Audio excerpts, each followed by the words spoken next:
So we're going to try Inferno again. The first time I played, I certainly made a few mistakes, most of which were correctable or I could just wave away. At the very end, I made a mistake that I predicted I would make during the Levy phase. We'll see if I can make it through without so many mistakes. That final mistake that I'm talking about ended my first game in a Guelph automatic victory, simply because I wasn't paying enough attention to the coins that the Ghibellines had. And I mean, I was during the Levy phase, but this is a problem that I commonly have with games that require too much planning. Okay, and this series as a whole requires more planning than I'm probably capable of doing well, which is that you plan something during one phase, you prepare for it, you know what you're going to do, and then when you get to the time in the game when you have to actually do something else towards that plan, you've forgotten that you planned that, right? That's just the nature of how I play. Some of it has to do with the fact that I walk away and I'll be gone for days sometimes in between those two points. Now, in this particular case, I don't think I was gone all that long. It was the course of a day that I didn't get but I ended up having a sleep in between, right? Because I sleep when it's light out for whatever reason. It's going to make jury duty fun. I'm just going to be there leaning back in the chair. But,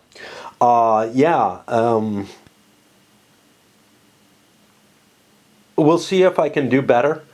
I'm going to try to go less in detail on this playthrough, which may mean that I'm less on video and able to do more in one standing or whatever, because I'm not sitting.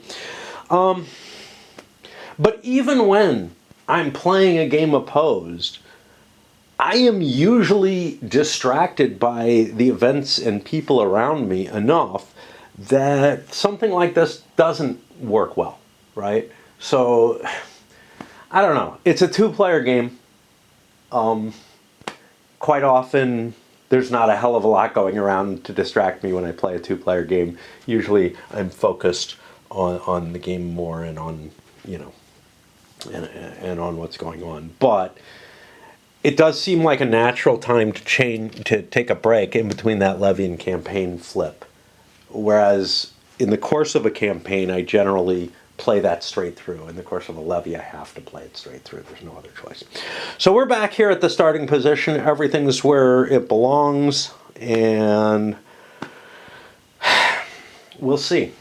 But I got to play some Raid, and I don't know. I could get started, but I only have like, I don't know, maybe a half hour or so before I gotta do something with my clan. I don't know.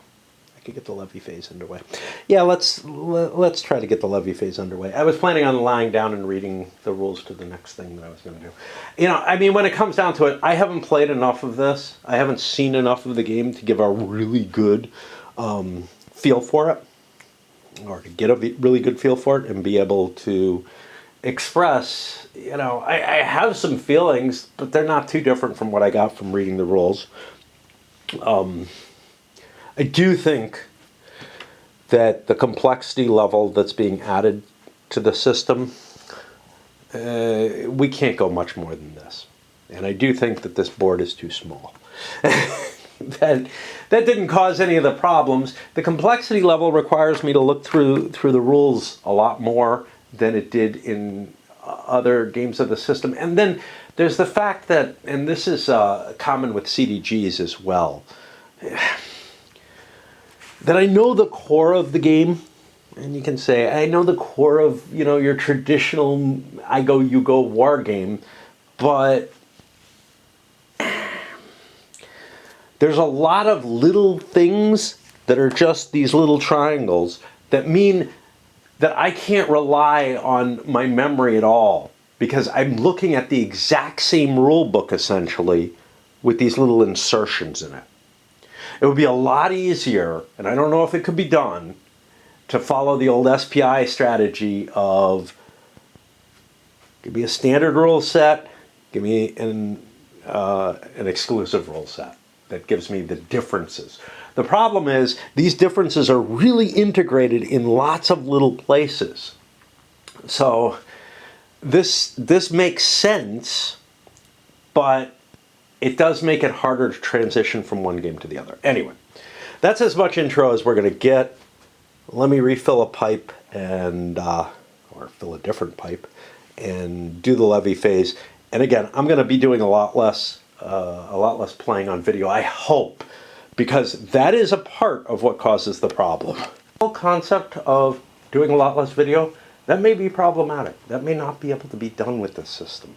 Sure, I can step away from the battles. You've seen how battles work, right? You look at Almoravid, you'll see how the sieges work. Maybe I'll roll one out. I don't know. That kind of stuff I can back away from.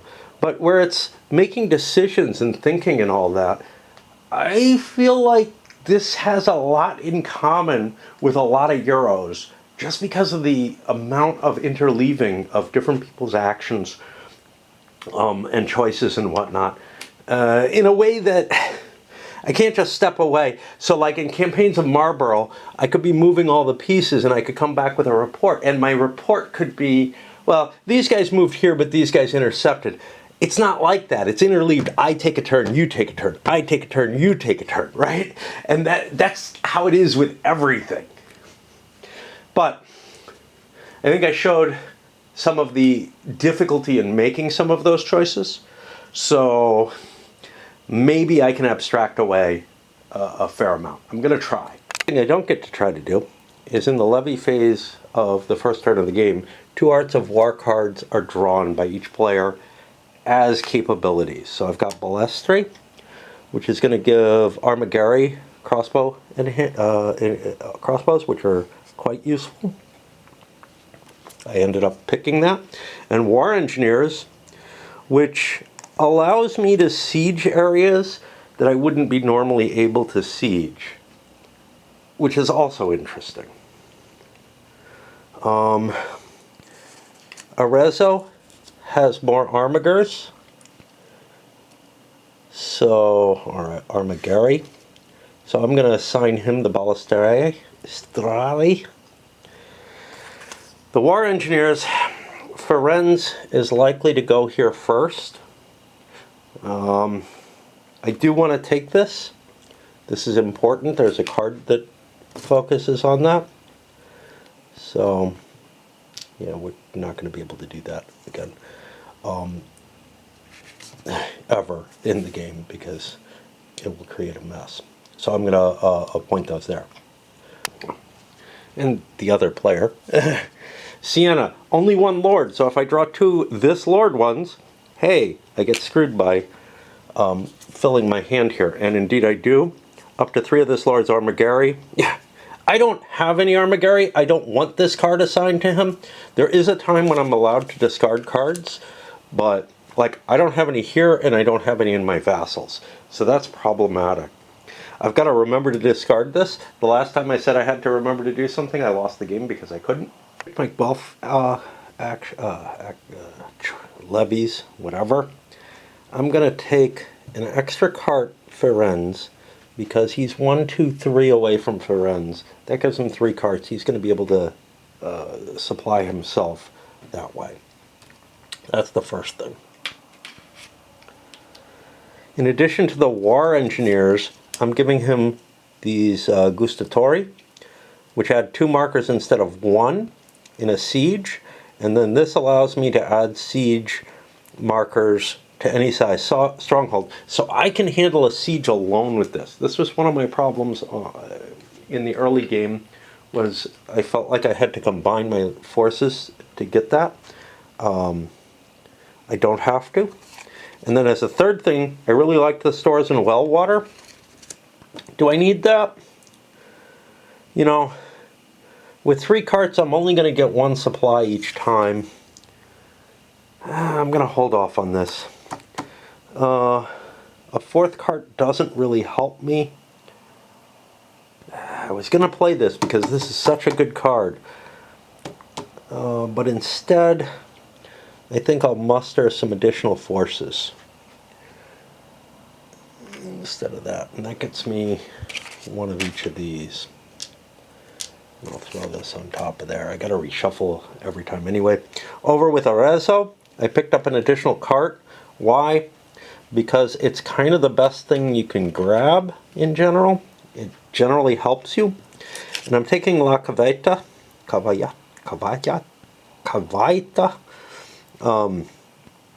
which will allow me to pay a provender in order to use an entire command. I think that should be command card. To ravage, that's what it was in other ones, to ravage an adjacent locale not at an unbesieged enemy lord. This location is able to ravage all, well, this one I don't care about, but it's able to ravage both of these.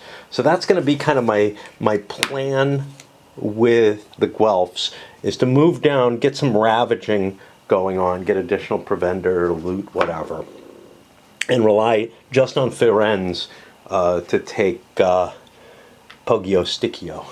Catalines, all I have is Siena. Well, first thing I do is I roll Provenzano. I get him on the first die roll. That's pretty likely. I'm going to start him with me this time. I don't know why I didn't last time. That's advantageous because then I can move them together. I can provender them together. All very valuable. I'm sitting at a supply source where I can grab up to 3, make it 4 provender. I'm taking the stores and well water with him. I can't put anything on him. I can't do anything with him. I don't gather any additional troops for the Siena Podesta. Instead, I used 1, 2, and I took the 3rd as one of my carts. Am I going to be able to remember all this stuff as I do it normally? I don't know. Right now it's working fine. As normal, no call to arms because the points are too close and there's nothing special that took place.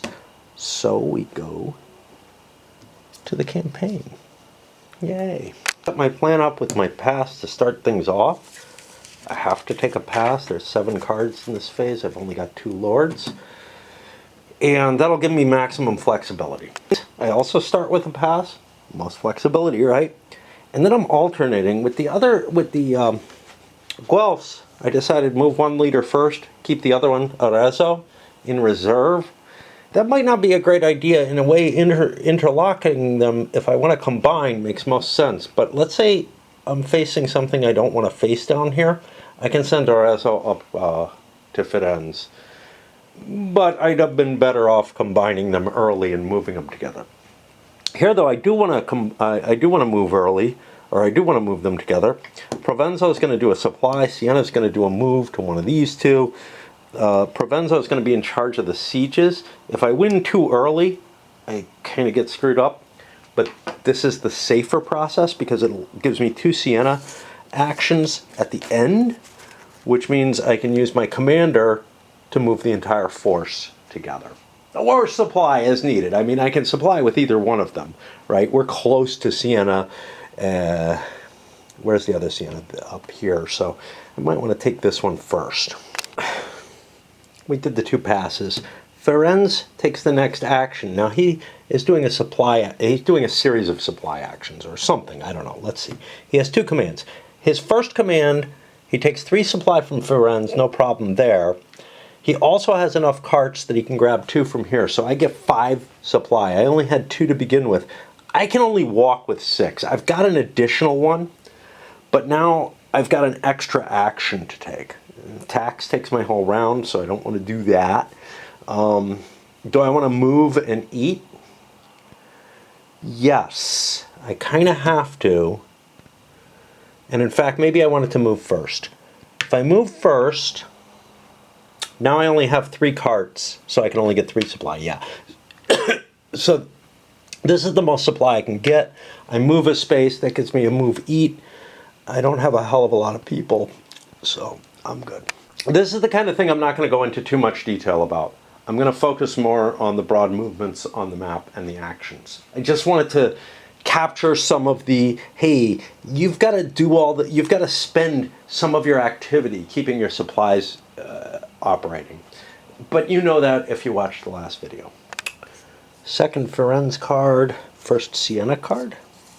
The Firenze card moving in here, sieging Poggio and Siena sieging Montepulciano. There's a cask of that, isn't there? I don't know. Hans completes his siege actions here. This is his last action that he has available. This is one of the advantages of having two lords available. You're able to put more siege markers. Well, I have my way around that, but I'm able to get more turns and more rolls in. I'm not getting those rolls in now. And one of these sieges is going to go away due to the repairs roll. And I think I did a Provenzo and moved him into play, or conducted a siege operation there, which also did not take the town. More siege action going on down here. Arezzo is going to pay a provender. This is the same as if you're marching, so it's not really as big a cost as maybe it seems like it is. To use entire command to ravage an adjacent locale. Well, I can't. I fucked up. Not at unbesieged enemy lord. Adjacent is fine. So I'm going to play a ravage marker here. That gets me a half a victory point. Ooh. That, might not stay very long, but now let's take a look at what ravage means there. Place ravage marker of opposing printed color. Add one provender plus, if town or city, one loot to the ravaging lord. Okay. So I get my provender back, but more importantly, perhaps, I get a loot. Loot is useful if you played any other of this series. It can be used as either provender or as coin, but it's hard to move because it's like livestock and stuff like that. But, I'm gathering some victory points. I'm chunking some stuff up and seeing what happens. I'm not really happy with these guys being that close. I can run away from them, though. But then I'd have to abandon my loot, which is the problem. And I can't use it as coinage, except that I'm at a friendly locale. Now, I'm also potentially protected at that locale, though. I can withdraw into it. It's a size 1. I'm one lord. Doesn't matter how many troops I got. I'm one lord. Because all the troops, they're just camping outside. The lord, it's how many bedrooms there are. That's what's important. Over here for the Siena turn. I got another Siena turn, good. The siege was successful. The revolts were not impressive the way they were the last time I played, which means nothing swung over. How the fuck did I get coal? Oh, because it's adjacent to this. I wonder if that works with besieged. I might have cheated. I got a couple of things too far away for any effect. I do get a couple of treachery cards for next turn or whenever, but it's not as positive a situation as I had gotten last time, and that is somewhat unpleasant. Now, last time I think I moved to Montalcino in order to siege that. That was a bad move. That was one of my mistakes.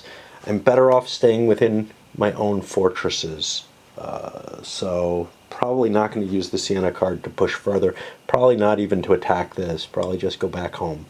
That's what I did with the Ghibellines. With the Guelphs, I had an Arezzo card. I did another raid. They went first. Grabbed myself another loot.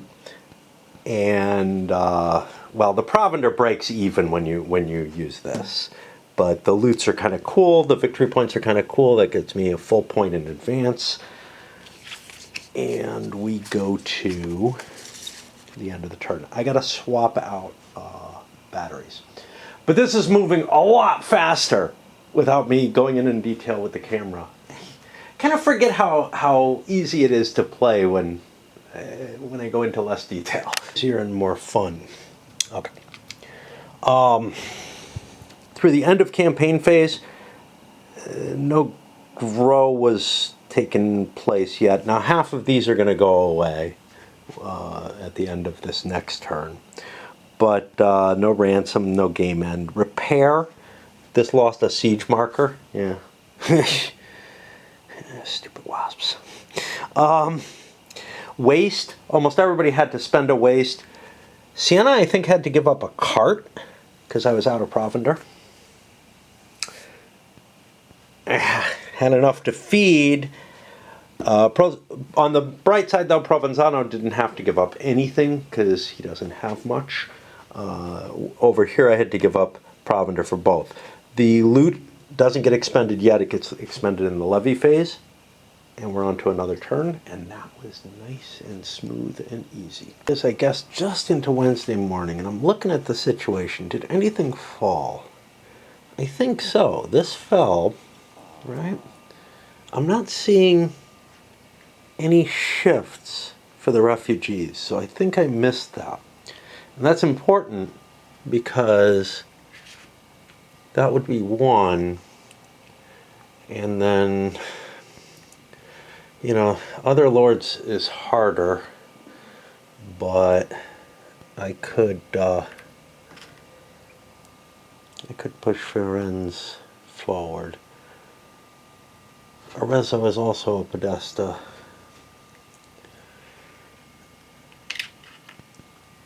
I think I should have gotten 2 shifts. Let me just make sure. I'm just there's so many things you have to check, and I know I'm doing things kind of faster and therefore maybe not catching as much of what I do wrong. So now, instead of anything else, I'm going to be flipping through the rule book on camera. Well, that seems stupid. I looked it up. There's nothing like that. What I'm thinking of must be in the treachery rules. When an area swings not due to conquest, there are refugees. I thought there were under this, but I don't see anything that talks about that. I looked in the revolt and treachery.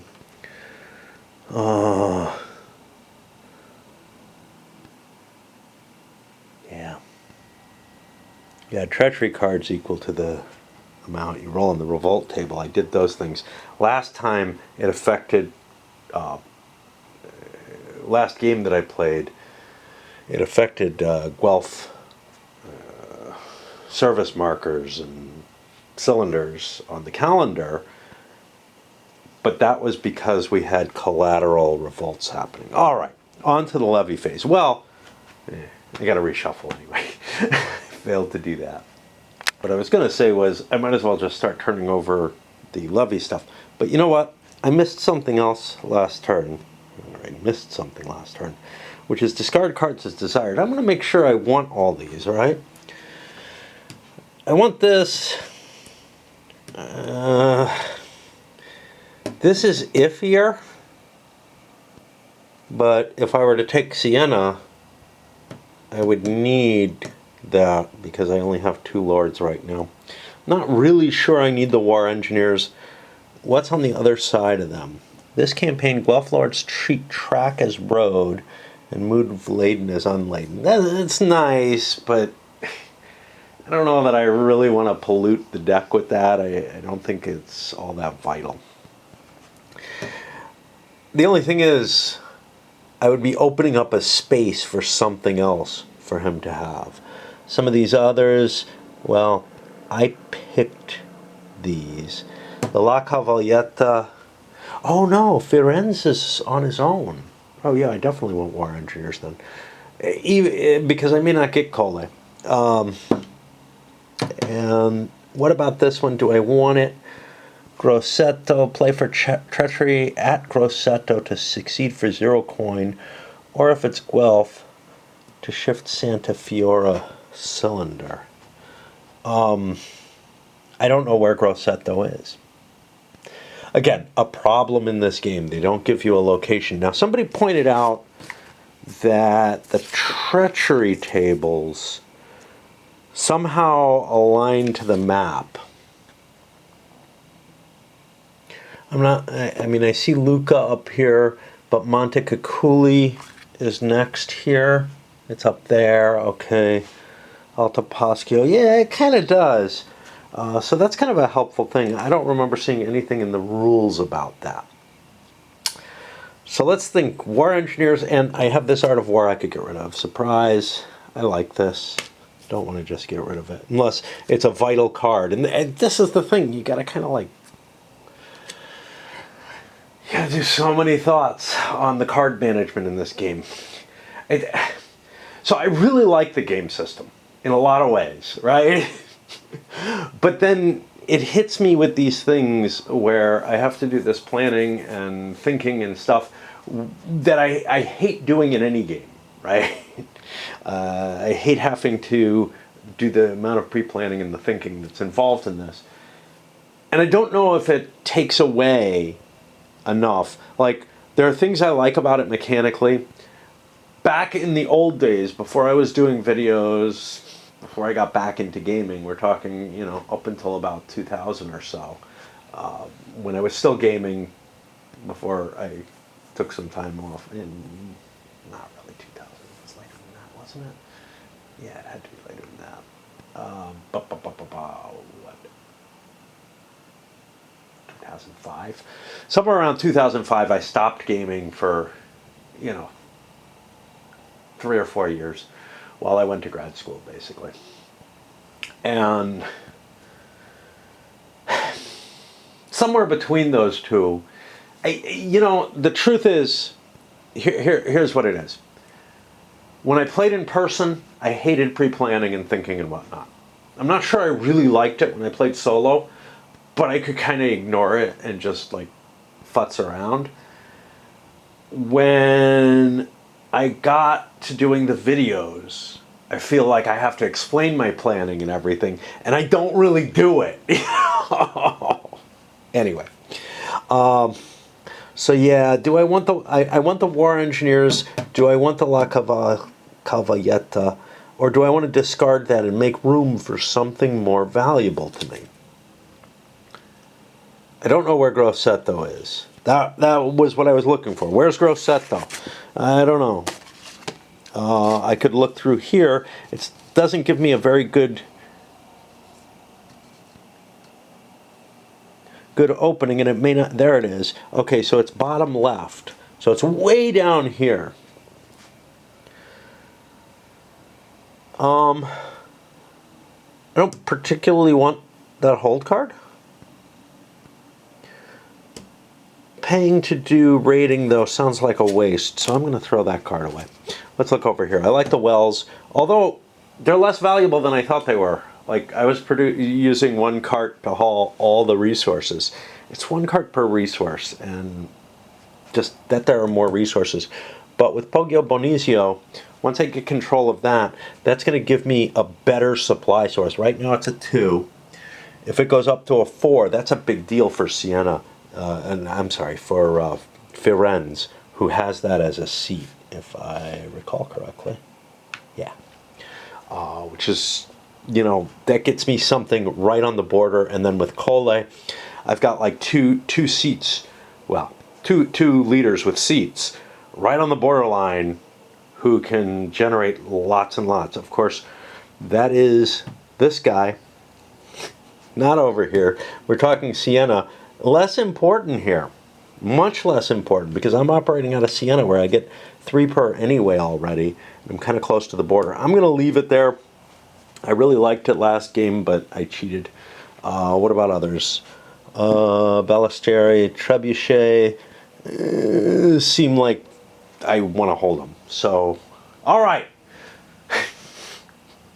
So instead of showing you a lot of the details of play, I've sort of skimmed over that. I'm going into a lot of the angst that the game provides. And it provides a shitload of angst, which apparently Eurogamers love, because all Eurogamer games seem to generate angst for me. But in this case, in this particular case, and in a few others, you know, I can remember facing things like Totaler Krieg, where I felt like if I had been able to push just a little harder, I would have really loved it in the same sort of way. The other one, Unconditional Surrender. generated a lot, where you had to do a lot of thinking. I don't like thinking, but I can kind of respect systems and take a certain enjoyment of the systems requiring you to do that, as long as, you know, they link to everything properly. Anyway, I must be lonely. Thing that I do want to do in real time. No time for cowards. Shift Ferenz, Arezzo, and Lucas cylinders or service one calendar box each, or add one of their treachery. I think I want to do, we had this before, maybe in the other game. I think I want to do the action here. Ferenz and Arezzo. And then Luca. We'll send that way. That's a pretty good card. Getting a treachery, so much less valuable in my opinion. Primo Populo. Guelph Merchant Class. Shift Ferenz or Arezzo cylinder or service 2 calendar boxes, or add one to their treasury. Okay, treachery. So this is a harder call. Ferenz or Arezzo. I don't get all of them. This is an and for 3. It's also the guys I have in play. Do I want to just keep pushing them? It gives me a lot more leeway. Like I can lose, and that feels a little wrong. Like, so you can kind of look at this in a little bit as morale, more than anything else, and it boosts up. But even very high morale forces can get cracked by a really bad defeat. So it like feels a little weird to just say, okay, well, they'll be there for forever or whatever, you know. I guess not. They can get wiped out by other means. Do I want a treachery card, or do I want to shift one or both of these forward? He's hard to get back. Treachery, I'm in range to kind of do treachery.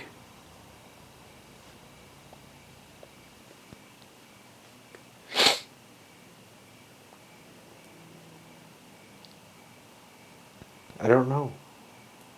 I honestly don't know.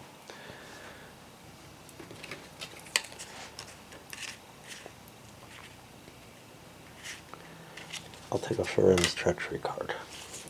Wait. I can't make my mind up in any reasonable sort of way. And then over on this side, betrayals. For each stronghold with any Ghibelline siege markers. Oh, none.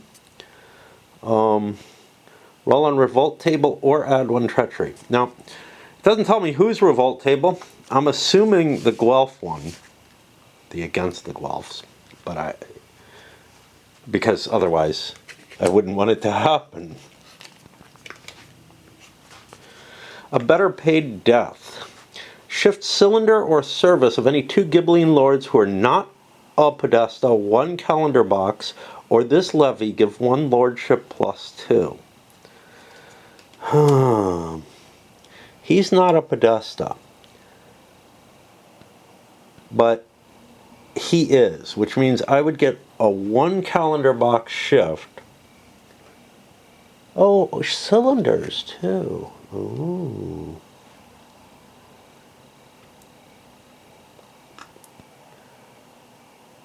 Okay. Well, how do I tell who's not a Podesta? Unfortunately, nothing on the counters tells me. So, what I have to do is look here.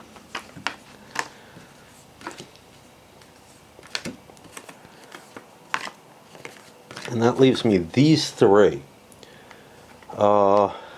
These are guys who are close. Where are they located? Localitated?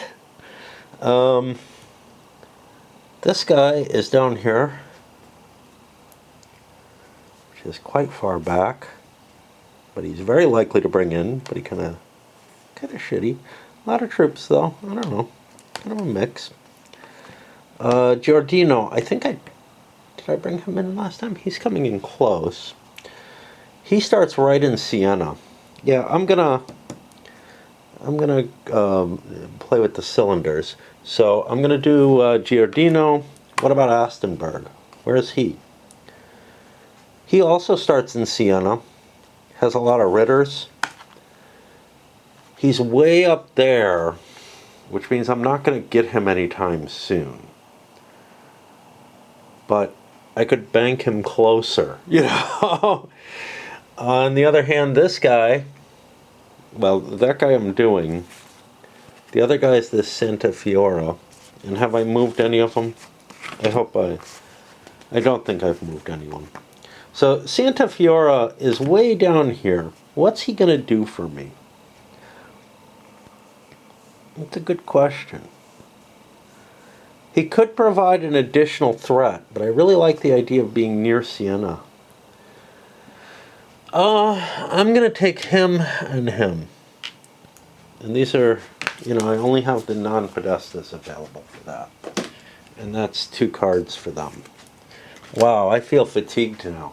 Probably because I'm doing it all on camera. You know, when I do it not on camera, I don't feel fatigued. Then again, I was energized when I did it not on camera, and I really wasn't when I came down here. Looking through the cards, and I realized I cheated. Under Ravage, place Ravage marker opposite, add 1 Provender, plus if town or city 1 loot to Ravaging Lord. This is not a town or city. I did 2 loot. Made mistakes all over the fucking place, didn't I?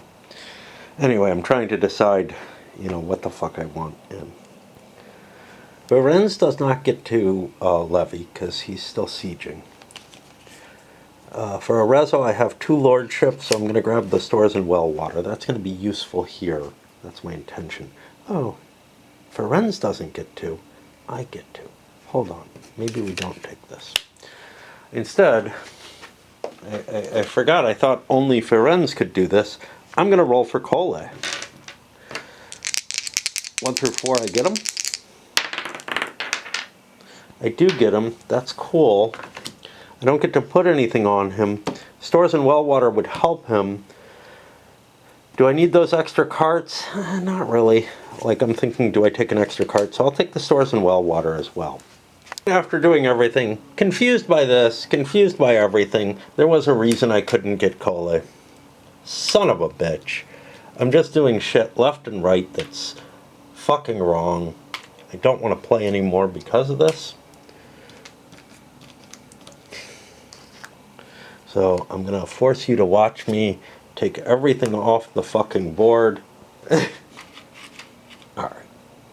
I guess I'm not. But, because you could always fast forward or just turn it off. So I did the stores in Wellwater. I couldn't find anything else. I'll take another fucking cart because I can't think of what to do. I gotta remember to come back here after I do Siena because the order of play, because he needs to pay and get rid of that loot so he's not traveling burdened. Although I do have to look up in the rules, am I laden? I'm laden going over the ways, I know that. But am I laden going over main road with loot? I don't remember. I know that my carts can carry double. And again, this is where it reminds me of the CDGs here, where there's all these little specific changes to the core rules of the game, right? Which is why there's no like single CDG like core set. There are a couple of games that do follow sort of core sets of rules, like Napoleonic Wars, and then there were a couple of operational Napoleonic, Kutuzov and Wellington, one of which I played on video, the other one I didn't. I think I didn't play Kutuzov, which I played in Opposed long, long ago. But yeah, and I'm facing this with the next game that I'm looking at, where there's like, oh geez, the interception rules, the avoidance rules, everything, it's all different in every game. And it, to some extent, that all different is expressing the differences between the conflicts that are being represented. So like Almoravid has worse supply situations and everything than this does. There's no generic supply system that would work across all of the Levy and campaign games without making a much more burdensome rule set as a whole. Like, instead of two different types of tracks and ways, they would have, you know, better roads, you know, that appear in Italy and stuff like that. I think that's the better way to go, to tell you the truth. Like, these should be like normal roads, and the ways, you know, and then this should be like highways or something, just so that like one set of rules can cover all the different types of eventually, right? Because there might end up being one that requires all three types of road work. In terms of like the value of seats, how much they produce, yeah, I don't know. You know, there's just this. It would be really great if you could learn a base set of rules and an expansion, an exclusive set of rules like SPI had. It probably is unworkable the way this system is sort of developing, but the way this system is developing feels a hell of a lot like pre-SPI days, where operational style, like, you know, Stalingrad style games were being used for everything, or maybe not everything. like Alexander didn't use them, but they were being used a lot, but each one had slight little differences in each rule set, and there weren't any like standard rules sets. The bad side of that, of course, is when you start looking at something like the standard combat system, where the standard rules are just too different from one case to the other. I mean, the standard rules are the same, but there's basically nothing in them. All they cover is base movement, and then the exclusive rules have to withdraw stuff from the standard rules just because different conflicts are different. You know, like, it was designed for World War II and has been used all over the fucking place, ranging from World War I, I don't think any earlier than that, up through you know, Arab-Israeli wars and stuff. I don't know if we covered this before. I'm trying to figure out what I'm doing here. I mustered one unit there. I should have a 2 over there, just to remind me that's what I have left. I'm looking. I'm probably going to pull these Luceria. They're pretty good archers. They make my militia better, to increase the strength of his force. This guy is not able to take cards except for ones that go here. But I found this interesting one, Taglia. Now, I've mentioned this before, and maybe I mentioned that it handled its rules, but I may have gotten it wrong. Non-Podesta Ghibelline lords may muster one unmustered vassal of another. When they do, they add 2 times cards. Okay. Cryptic. This is the normal crypticism that this game has, but well, the series has, but this game is worse because I'm left with, I've got no way of reading this to be able to tell what another is. Another non-Podesta Ghibelline lord or another lord. Well, and I think I did cover this before. I look here and it says these lords, it lists them, could each muster 1 vassal to their own forces along with 2 cards each, otherwise following normal vassal muster. The vassals could be those of any other of those 4 lords. Okay, maybe with some thought I could have come to that.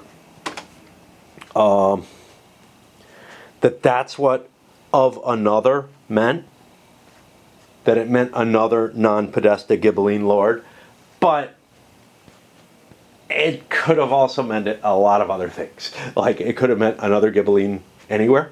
It could have meant, and it's, you know, I look here and it's mercenary army. I don't particularly need that right now, so I'm not going to pick it. I just wanted to highlight it once again, just how fucking cryptic the rule sets and the cards tend to be in terms of not putting a lot. Now, this one uses a lot of words here, and in order to get this dividing line exactly in the halfway point where it likes to be, even though there's nothing here, you know, it would have been tough. this is about as many words as they can fit on one of these without making the point size so small. Choices here with a Lucaria. Mustering one of these lords to get me some more troops and a cart. And then over here it was mustering a lord. This keeps me within the feed 1 capacity, which is where I kind of want to be.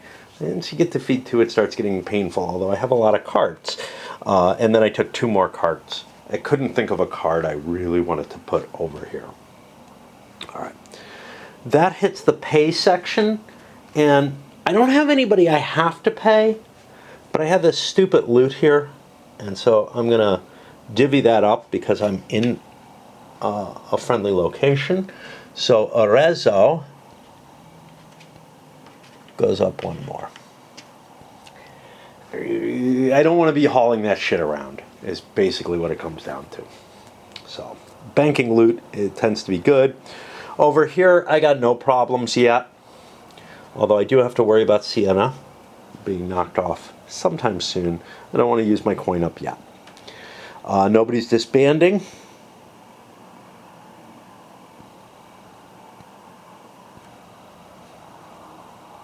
Oh, I was supposed to do that first. Oh well. I don't think it had any effect. And now it's call to arms. Our point totals are very close over there. So, and no special cases went in play, which means we're going to be hitting the campaign section. And I'm fatigued. You know, I was excited and energized and could do both of them together last time. I don't want to this time. I just don't. And that's where the mistake came, right? I must remember to do this, and then I didn't remember to do it because I took a break between. But I want to take a break between, man. So let's at least finish this turn up before I go to sleep. Not at least. That's all we're going to do. We're in the campaign section. Taking a look at the cards. Again, only two lords available. I tried. Wasn't allowed to. Looking at the situation, I'm facing 2, and again, I play kind of with hidden boards in terms of the player mats. I think that's appropriate.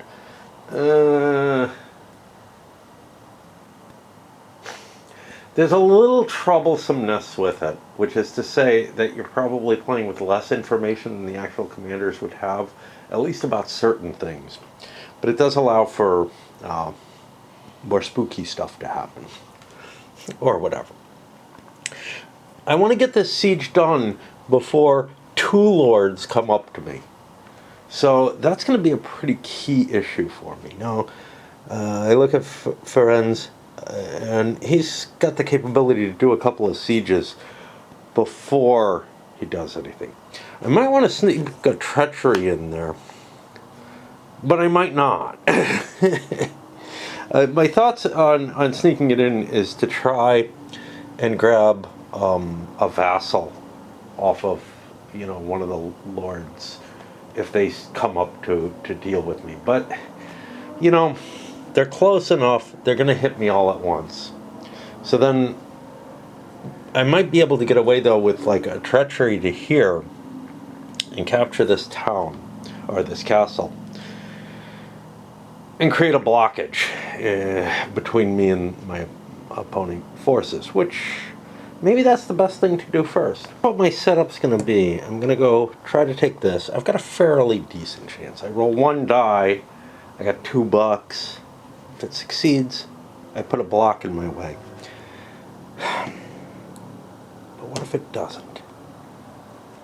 See, this is the thing. I can add a marker with siege with this, but this I'd have to get 2 dice to get by, so I think this is the safer move. And in fact, I'm going to put all 3 Firenzes on top and the Arezzo's behind. Now there's some danger that Arezzo could get screwed with, but I don't really know what to do with him. He's ravaged a couple of areas. He could go deeper in and ravage. I got rid of the card that allows me to just do it from here, but I could go in and do that, but I'm awfully close. These look purple, but they're not ownership. So I'm kind of thinking I may want to basically flee back up along my line of supply. But if these move forward to here, which is sort of the danger, maybe I come down and I pillage a little bit. I don't know. Side, the plan is Provenzano grabs supplies, Siena moves us forward to relieve Poggio Bonicio. It's possible that could end the game again. It's a lot less likely. We're not sitting in too much danger. We have some coinage, so we can pay things off. But if things are bad enough, it could, because we don't have a very big army. However, we know he didn't get a chance to muster. We don't know how big his force is, but we know he didn't get a shot at mustering. Yeah. Then I'm going with, I use Provenzano because I have both treacheries available, but if I succeed here, I actually thought about using both, but I could grab Colle, or I could grab one of these, basically based on the situation. Or if I had to fall back and retreat, maybe I can affect the lords and grab extra troops that I'll need. And then I'm alternating Provenzano and Siena, with Provenzano probably doing supplies each time. It's not optimal, but we'll see what we get out of it, because Provenzano could also do sieges if we push further forward. All right. Got that Ferenz treachery, and I may be making the same mistake I made last time, right? Which is, I'm going to use my 2 coin and commit them. I roll a die on a 1 or a 2. I lose the coin, but I gain this. No such luck. My treachery is wasted. I point this out because, again, the first time I played, I may have gotten the supply wrong. I have 6 big carts. I'm sitting in a home for a seat for Provenzano. I have this. I get 4 provender for free with that. Those 6 carts, well, this is only 1, so, and it's my only other seat, so I can grab another 4 again because of this. So I grab 8 big food. I can carry this all, and along the main road, I'm not even laden. However, I will have to ditch it to move into here, because I only have 2 command. Ferenza's siege failed, but he gets 2 extra markers, even though he's only a single lord. He's got that combination that allows him to siege things pretty heavily. So I'm in pretty good shape now. If I had done 2 of these in a row, I would be getting this, and that would put me in much better shape, instead of playing around with the treachery. Siena gets an action, and he's moving forward. And at this point, I have to decide if Ferenz is going to fight. Now, Ferenz is a Podesta. I'm not in that bad a shape. Remember I said I might be in the same shape I was in earlier. I'm not in that bad a shape. I've got another lord on the board. I got another one coming next turn. So, do I want to fight 2 lords? I mean, no, but I guess I will. It has little or nothing in his favor, because he's all pro-siege.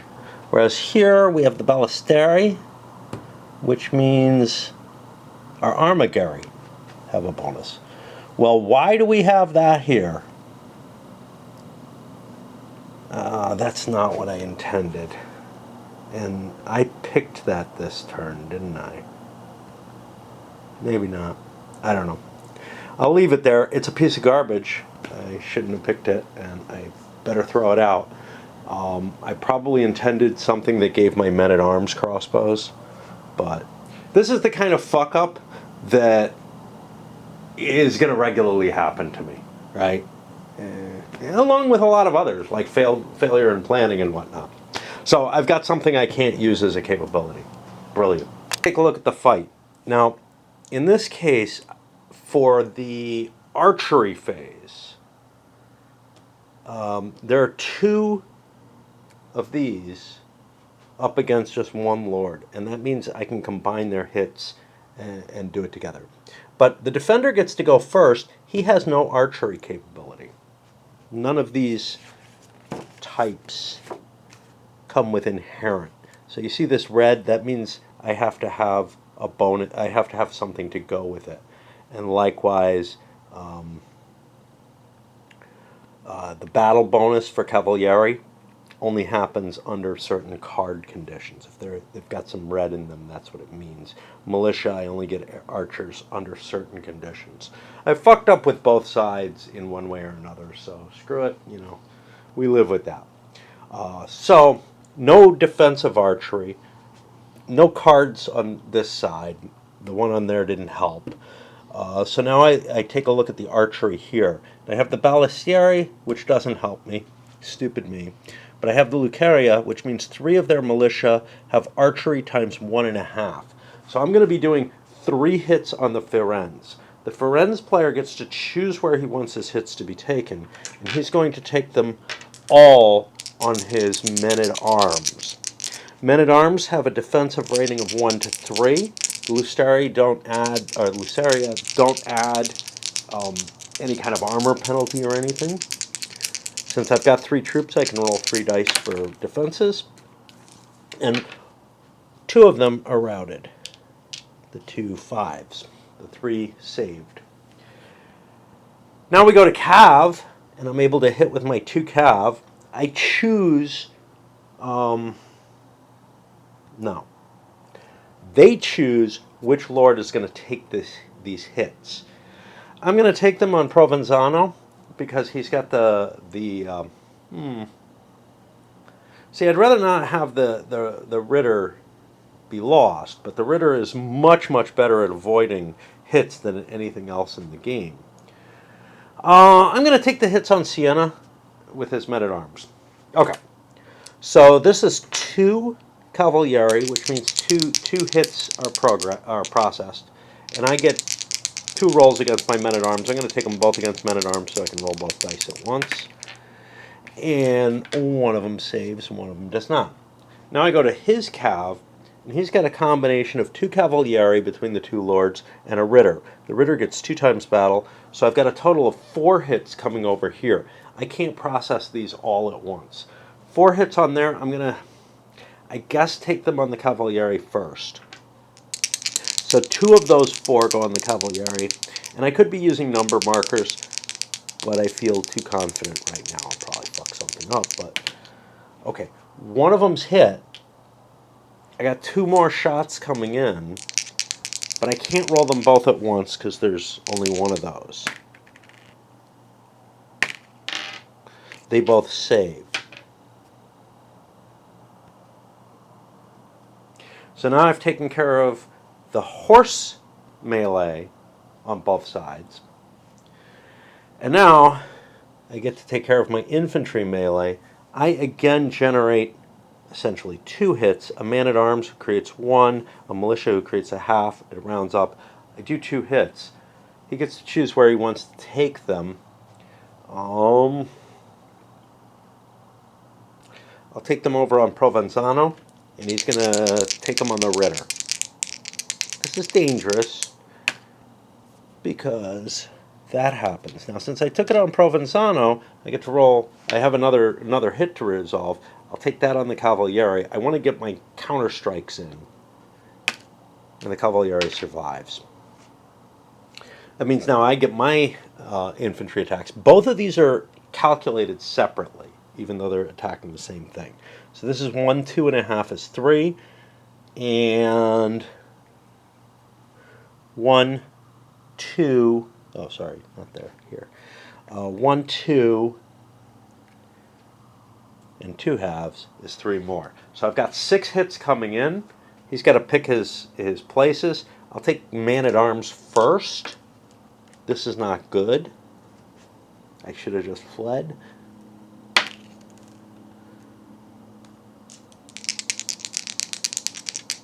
Five hits. I'll take it on a militia. 4 hits. I'll take it on the Cavalieri. This is 3, 2, and 1 hit.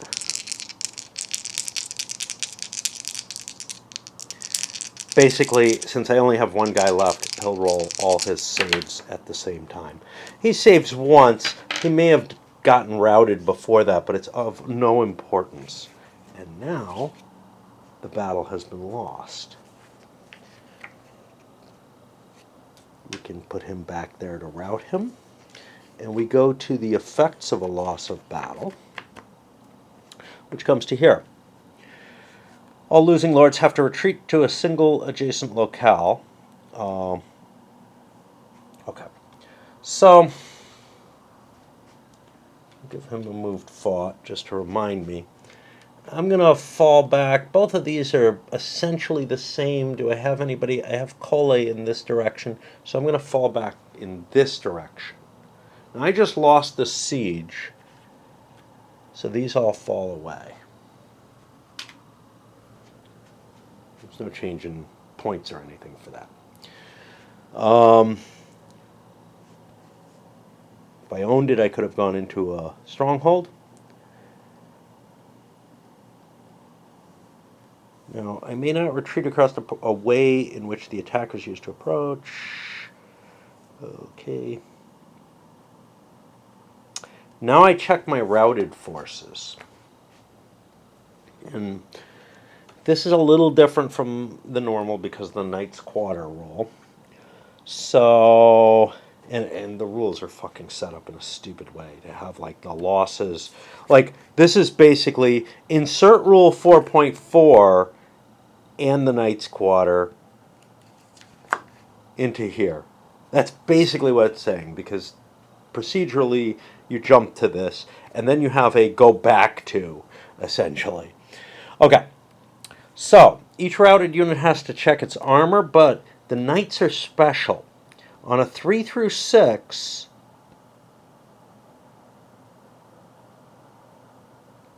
okay, so they succeed in saving on a 1 through 3. On a 3 through 6, they would be captured if they were removed, but they're not removed. Wait, they are removed. Hold on. We got to follow this all out. All routed units who retreated without conceding the field or who were attacking Storm fail unless they roll a 1. This is a chance Ferenz could be destroyed. He's a Podesta, so he can't, but that's besides the point. So I roll these. I need 1s to survive with the Cavalieri. 3 through 6, they're captured. Okay. Both are gone. 1 is captured. For everyone else, we'll do the men-at-arms next. They need 1s to survive. They do not. They're not going to be captured. Nobody cares about them. And now the final is a militia. He has a chance to survive, but only on a 1. All right. So Ferenz has been completely defeated. We now go over here and check the Ghibellines. And let's check that man-at-arms first. They didn't retreat, so they get their full armor value as a saving throw.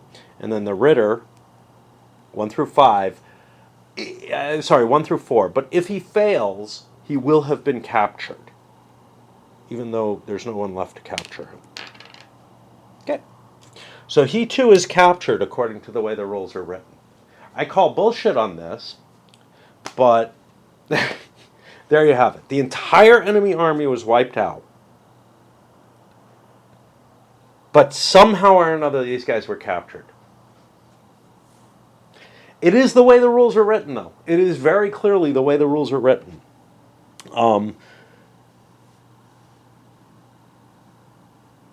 Wait, here. In Storm, yeah. So in Storm, Cavalieri and Ritter, who lose all defense, become captured, and attackers never do. But elsewhere, they don't really talk about the case of winning a battle exempting you or anything like that from this role. So somehow or another, these guys were captured. Great. Even though the entire enemy force was wiped out. Okay. So now we have to follow a different rule, which is removing the leader as per 4.45, which is here. Lords removed in battle or storm by failure to retreat or withdraw, loss of forces, or sack, suffer removal as if disbanding beyond service, which would normally destroy you, from the game, but he's a Podesta, so he's safe. This includes revolt and treachery, which we have to look at. Plus, if in battle, receive Knight's Quarter for all Cavalieri and Ritter. Okay, so we have something else here. We were dealing with Knight's Quarter here, but now that he's been wiped out, remember one of those Cavalieri made his save? Well, he just got captured. So it's not even like the knights are running off with these other knights or anything like that. Oh, but, maybe the peasantry grabbed him. I don't know. To me, there's real problems with the way the Knight's Quarter is working. I think there should be an exemption for when you wipe things out at the very least. I think there should be less of a chance of a successful capture, a significantly less of a chance of a successful capture. There should be some chance of killing enemy knights when you lose the battle. Like, the loser should have had a chance of killing enemy knights who failed or something. I don't know. It just, none of this makes sense. Okay.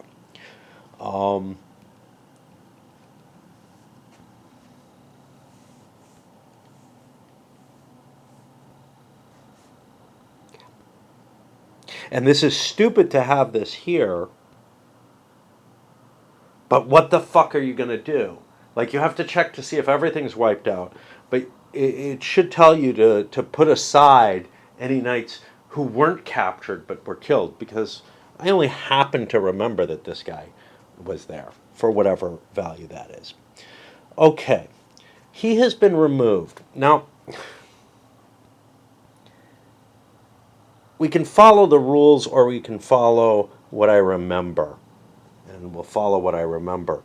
I actually capture all this shit. These cards go away.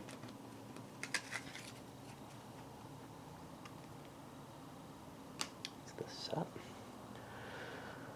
Firenze.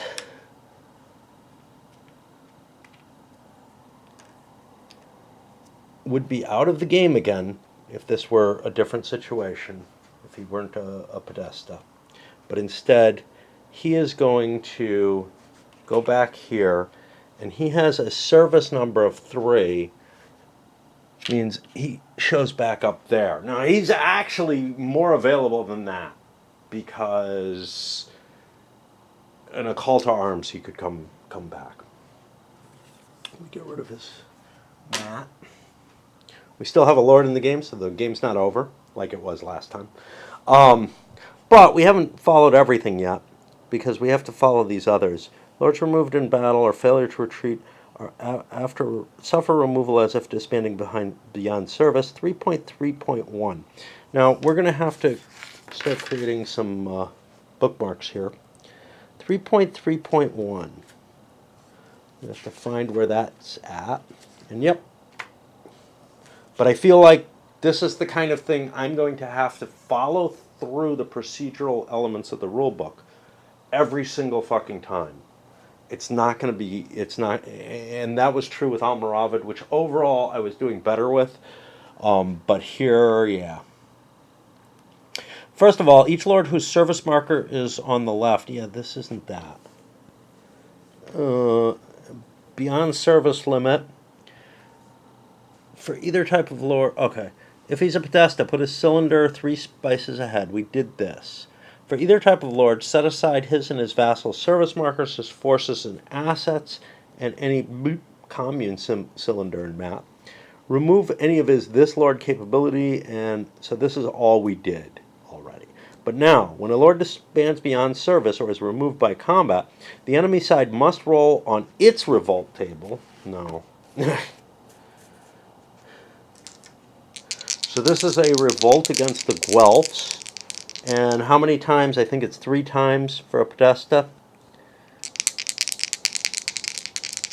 Because it's his service rating, for some reason. They all have the same. I don't know why they would make that specification. San Giovanni should be in this area. There it is. It's not next to anything, so it doesn't revolt. That's 1.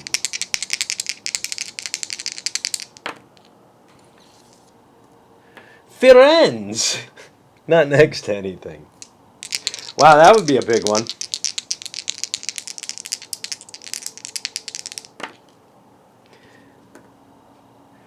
And Montelupo. Should be somewhere down here. Nope, it's a little over there. Again, not affected. I believe we get 3 treachery cards for this, which is...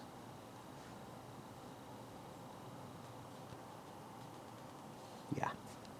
Ghibellines add all the treachery cards except for Pisa because Pisa comes in so late. We're not going to get to use it anytime soon. But it's just going to be sitting around for a long-ass time. What else? I don't know. Let's go back here. Okay, now if you recall, we had to jump back here. So spoils. Lords on the losing side may immediately have to trace arms. If they were removed, and this is why this should be beyond all the stuff I did. If they were removed or retreated without having to concede both, they transfer all their assets except ships. Okay. So all this stuff goes over to Siena and Provenzano. Who wants what? Well, I'm going to give the 2 coins to Provenzano, I think, because he's further down.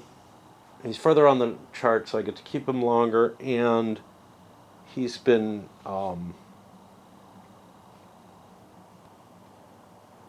he doesn't have any coin, so that'll allow him to operate more completely. I've got 5 between these two. I'm gonna put 4 here. That gives me 1 additional, which I'll give to Siena. The Provender, it really doesn't matter. I'll give it to Siena, but it doesn't matter because we've got a moved fought marker, and we're gonna have to feed immediately. And we actually have to feed. There are some times when maybe you wouldn't want to, I don't know. There are certainly times when you wouldn't want to feed to the maximum that you possibly can. Because you might still be disbanding. Now I'm allowed to pay off lords. I don't have any loot or anything like that. I've taken my town back. Is there anything else that happens here? Maybe. Let's make sure we got everything there in the spoils. Now we jump back here. We got there. We're in the aftermath. We did the moved fought. Actually, this is when they get marked. We discard any events we used in the battle, and the siege is over. And we feed, pay, disband. We've done everything. Which means we're back here. And Firenze has a card. Over here, we get a Provenzano treachery. I need to think about this, but not too much. I want to add something. What do I want to add? Well, let's look at the remainder of my cards because I'm going to be kind of free to act back here. I've got Provenzano. That could grab me food. I probably have too much food. No.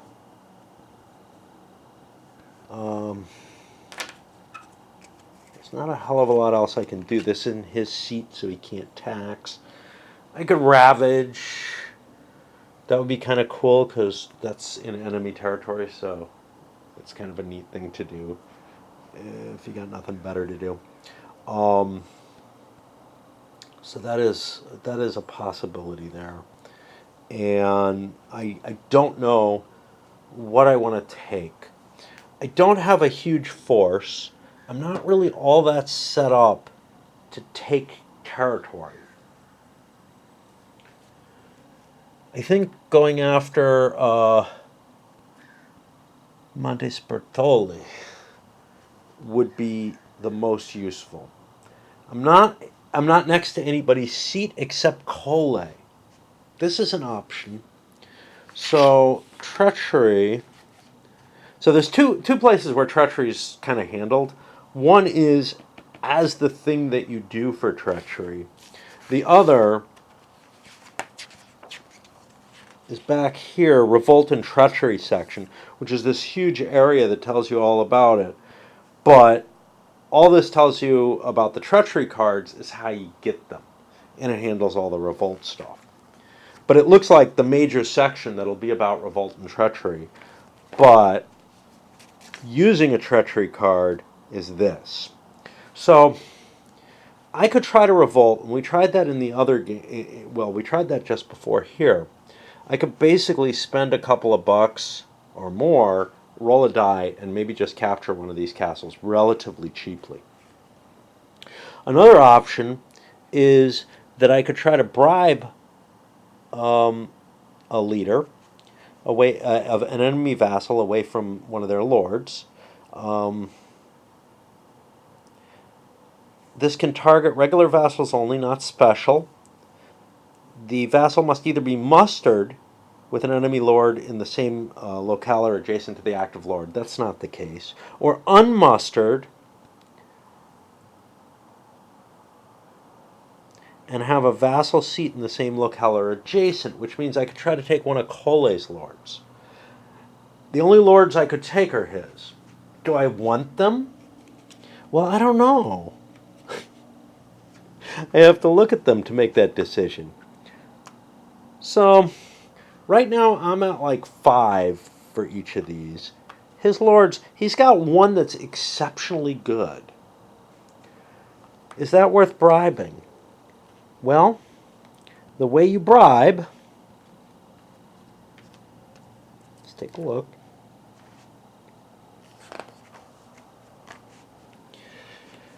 You roll a die. If it's higher than the service marker, you pay just a coin to take it onto your own map and then add as forces.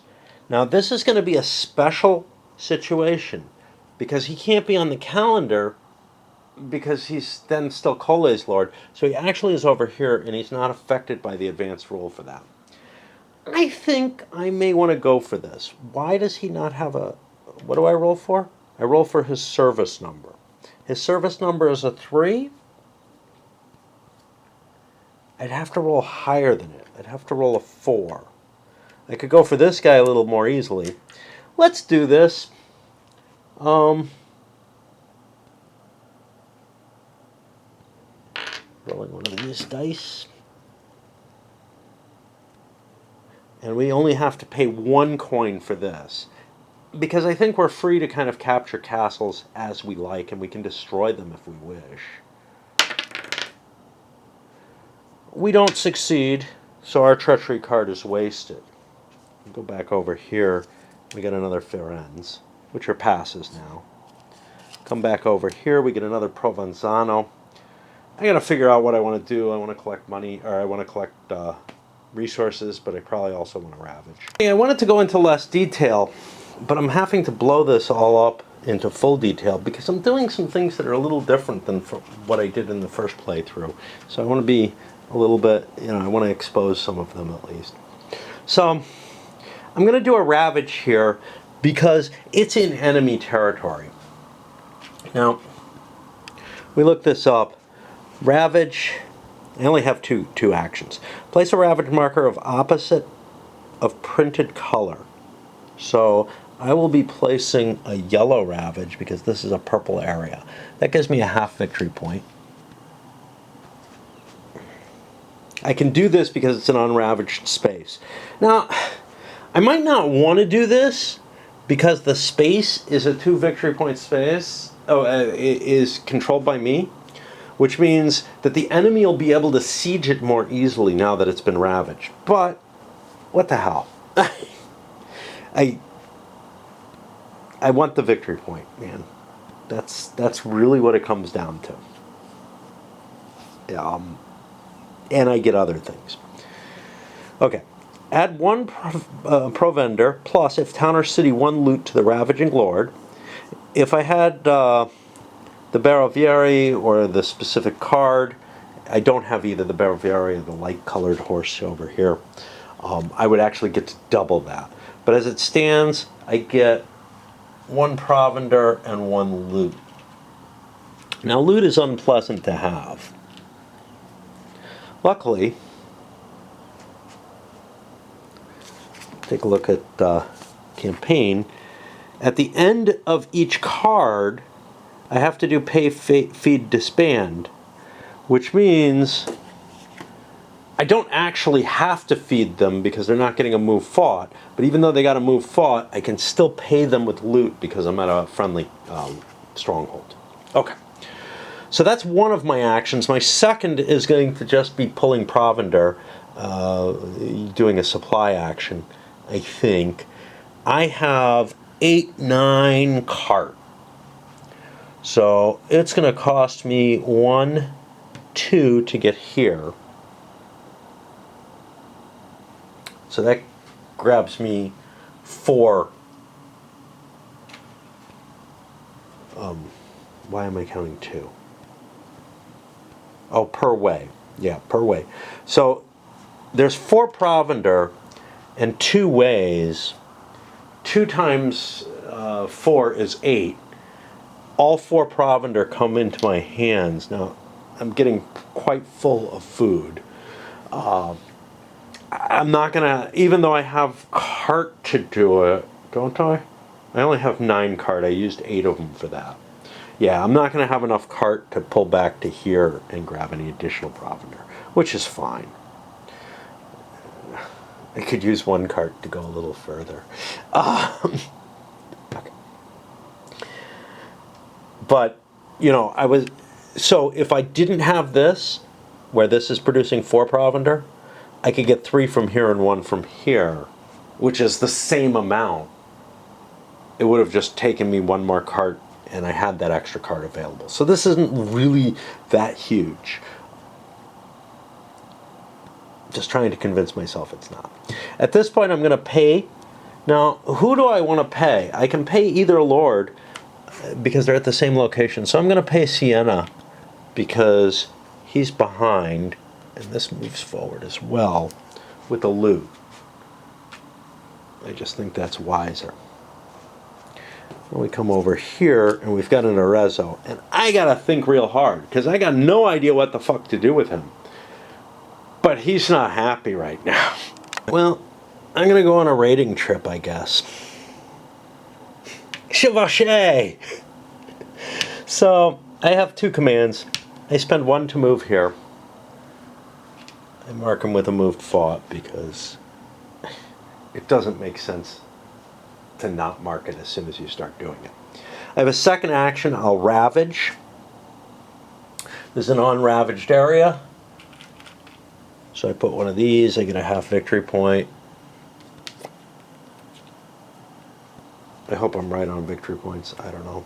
1, 2, 3, 4, 5.5. That's what I've got recorded. And over here, 1, 2, 3, 4.5. That's what I have recorded. Sounds good. So yeah, so I moved there, I put a ravage. I do have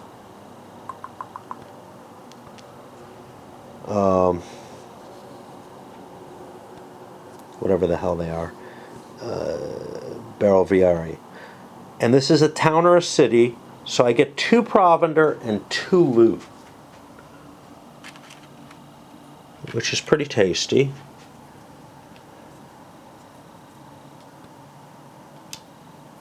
Now, I am laden at this point with only 4 carts. I need to feed. I can't pay with loot. So everything is going to cost me 2 movement points to move to at this point. Okay.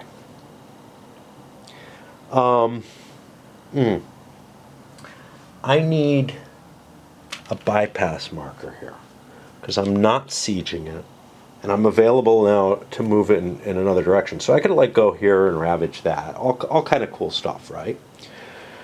And that's far away from the enemy, so it's actually okay. It is really a chevauché that's underway here. But I gotta be careful, because I only have 2 cards left. So if I go here and here, I'm well behind enemy lines, and I may not want to be there. I may want to be within a friendly location that I can muster, because there's another lord next turn. And running around doesn't really help me.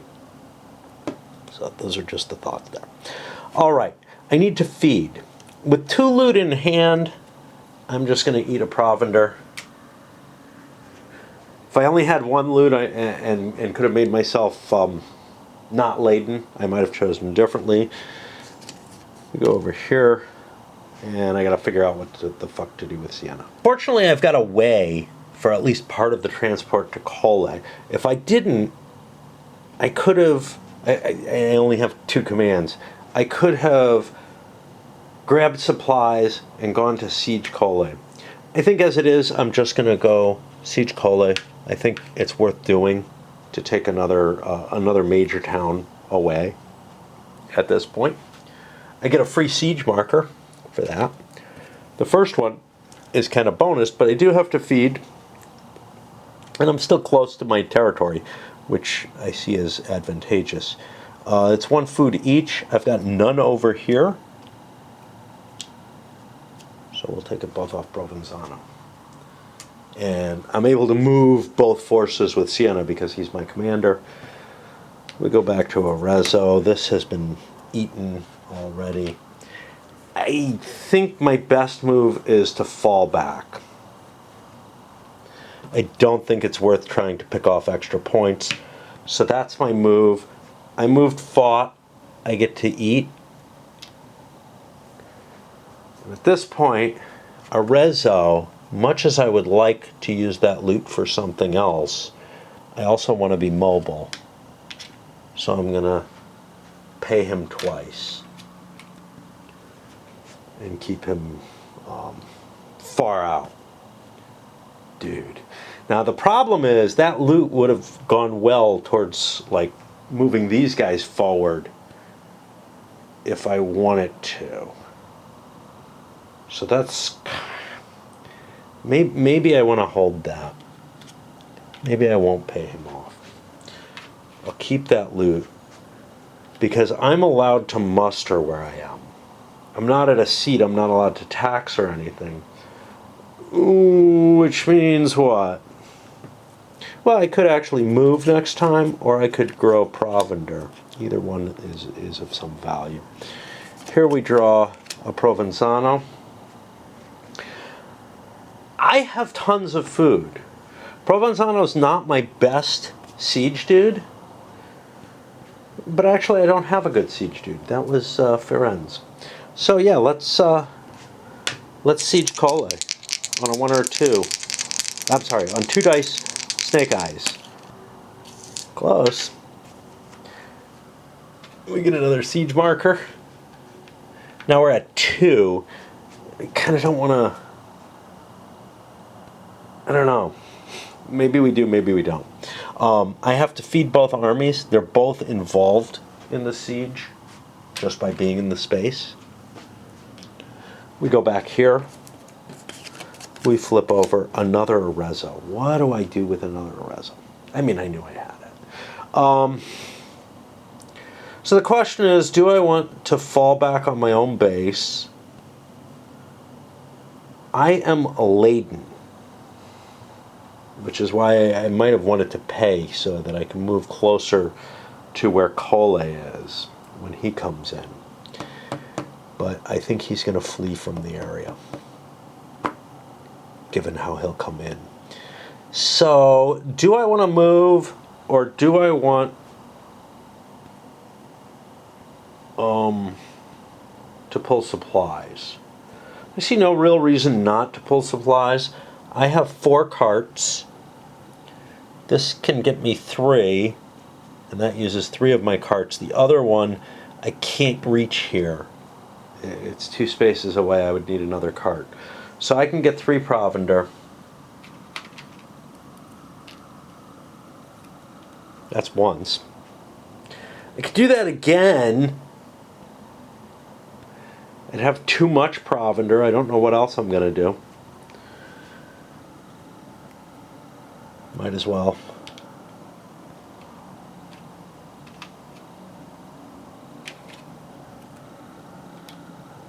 Okay. Then we come back here for the final action for Sienna. I have a decent amount of food. I could just get lucky. Last time I got lucky, the dice got lucky. Let's roll. I need 2s or less. Close. All right. Another one of these comes. It's going to go away immediately. I have to feed. That's 2 more food off him. And we're at the bottom of the turn. Which means, is this the last 60 days of spring? It is. So we reduce ravage markers by half, to half, round up. Which means one of these goes away. Who gets to do it? It's enemy ravage markers. So I think the Ghibellines get to get rid of the Guelph one markers. Which marker do we want to get rid of? This is gone.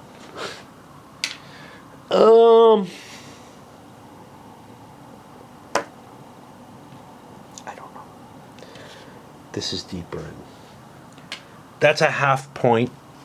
There goes that extra victory point that I generated with that whole action. But I have some loot, which is going to be of some help, actually.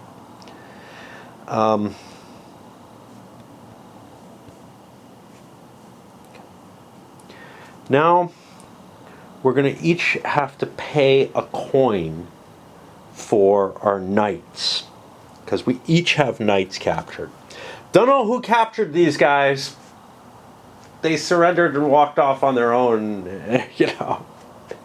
I mean, look, you can come up with some hand-wavy, goofy explanation, but it probably is no better than they surrendered and walked off on their own and went back to where they belong. It feels like complete bullshit to me. We don't have a rules number here, so we look for this. Next, any Guelph and then Ghibellines may pay coin to recover captured knights. I have a coin. I can't use loot for this. The other side receives and distributes the coin among its lords. The paying side then selects and distributes half those units, rounded up, to any of its on-map lords. Okay. So the Guelphs, I'll pay their buck, and they take one of these knights. If I hadn't done this, it would cause some treachery issues. If a side languishes, it rolls on the revolt table or adds a treachery card for every set. Is that a big deal? Nah, it might not mean anything. But I got them out of the pile. You know, it's an ongoing problem. Plus, I got a knight out of it, which is kind of cool. And he may be more than I can have. Now, on this other side, and where does he go? The paying side then distributes them to any lords. Yeah, and they can be like besieged or whatever, which is craziness. Okay, there's some really weird shit going on here with these paroles. Over here, I have tons of money. I'm going to spend one with Provenzano. I will take the Ritter, and 1, 2, 3, 4, 5, 6, 7, 1, 2, 3, 4, 5, 6, 7, 8, 9, 10. Doesn't make much difference. I'll give him back to Provenzano. That's where he belongs. Let's look. Yeah, they both have the same expend. There's repair. The siege marker goes away. Yeah, I'm showing you all the mechanical stuff. Again, why? I don't know. And then we go to wastage. And it looks to me like all lords are going to have to expend something. We'll get rid of a provender here. Oh. Wonder why I have all that. We'll get rid of a cart here. No. We'll get rid of this stupid card that I can't use. It's an allowable discard. I'm doing these in the wrong order. Over here, I get rid of a provender. Probably more than I can carry, so that's fine. Yeah. So it's just peachy. And we used a treachery, which goes back, as did we. And otherwise, I pile these on the command decks for the next turn. This goes over to Levy. We're going to call it a day. hook up a different battery setup so that I can load this up, because I think this is a good point. Now, again, we saw dramatic effects. I don't think that they're luck, okay? Like, in all cases, the stronger force is winning the battles. The last game, the forces were a little more closely aligned. I think here I made a very bad decision, a couple of bad decisions. One was to attempt the treachery here. I think that was a bad decision. And then the other one was staying around and fighting. But how do I know? You know, with the hidden forces, I don't know what I'm facing. I don't know. This could be just 6 units between the two of them. I could look up there, and I could see who's on the calendar, and how many, and that gives me some clue as to how big their forces are going to be. And that's what I did not do. And probably should have. But Arezzo has a fairly big force compared to either Siena or Provenzano. I had a shot. Not Arezzo. No. Firenze. Firenze does not have a big force. He had additional troops in play. It was possible that they could have been equal-sized forces, though, even with 2 lords to 1, except for the fact that I see what he's mustered. And the fact... So here's the thing. If I wasn't playing with the optional rule that puts these things on the calendar, though, they would be truly hidden. So it's like, if you play with the optional hiding rule and not the optional calendar rule, you really don't know what the enemy has in his force. You have a much better clue with the calendar rule, because it does put some things... now, if you're not playing with the hiding rule at all, I probably would have looked at it and said, I got to get out of here. But I felt like I had a fairly strong force and could get out, and had a shot at winning. And I just couldn't give up what what I had been investing so much effort into, because the Guelphs really got nothing done. And that's kind of where the luck factor comes in, is that there was a successful siege of this, and time to move forward, etc. Even though I had some advantages for this siege, they didn't materialize into anything valuable for me. So there is luck. And then there's also stupidity. And between the two, I think we're going to see a lot of swingy behavior in this game anytime I play it solo.